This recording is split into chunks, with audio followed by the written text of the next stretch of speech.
Assalamu alaikum. My name is Iqbal Rafiq. I'm the head of international programs at Muslim Aid. My job is to oversee the design and implementation of our programs and projects globally. In essence, to make sure that the amana and the money that our community donors and institutional donors are giving is spent effectively and well.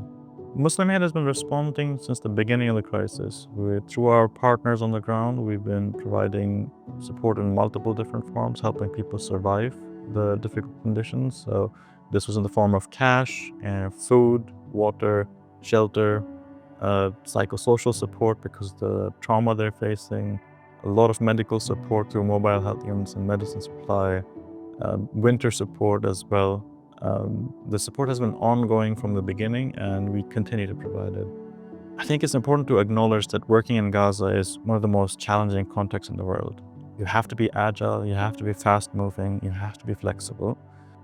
So Muslim Aid has tried different avenues depending on the time and what was possible. So we initially, during the ceasefire period, worked with our partners to get supplies into the Rafah border when it was possible to get supplies in.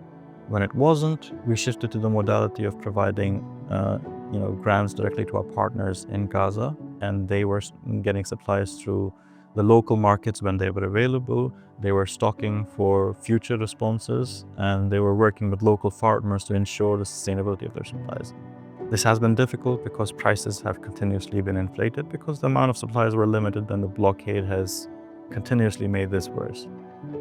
In addition to that, just the context that people are working on. Like, it's easy for me. I do mostly administrative work here, and we travel as and when we can. But the people that are actually doing the work, their entire lives have been upheaved.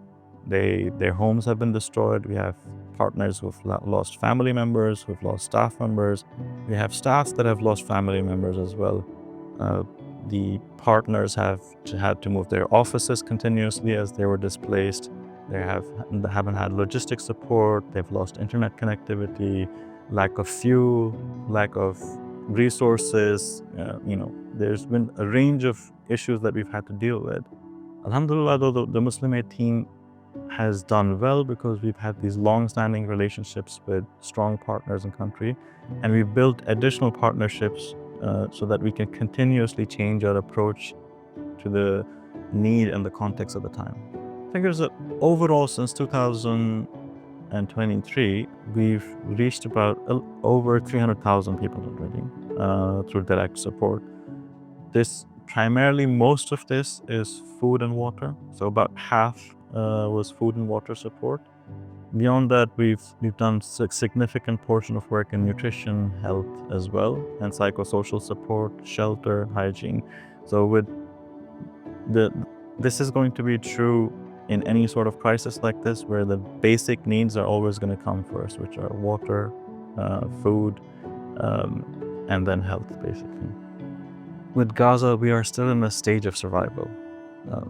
The entire Gaza Strip has been devastated over the last 2 years. Nothing is realistically standing. So people's homes have been destroyed, all infrastructure has been destroyed, and at some point we're going to have a conversation about what it means to rebuild that. But unless the situation changes, I don't think we're there yet.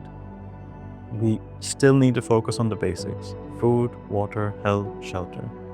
And the risk is that we've been seeing all this atrocity for the last 2 years, so continuously in our feeds, on the TV, and we get numb to it. And I can understand that, but I think we have to recognize that even though we sometimes feel helpless, whatever small amount you can do, in the form of a prayer, in the form of sounding your support in any forums you're in, and in the form of any pounds that you can provide to the charities that you trust, is making an actual difference. People are getting food, even though it's difficult, even though it may cost more than what it normally does. I think we have to continue to provide the support and demonstrate that we are committed to helping the people of Palestine and Gaza survive. So I beseech people to, not feel numb, not be discouraged. I know it's been difficult, but let's continue to give what we can. I know times are difficult here, but I hope we can continue to support the people of Gaza because it's definitely more difficult over there.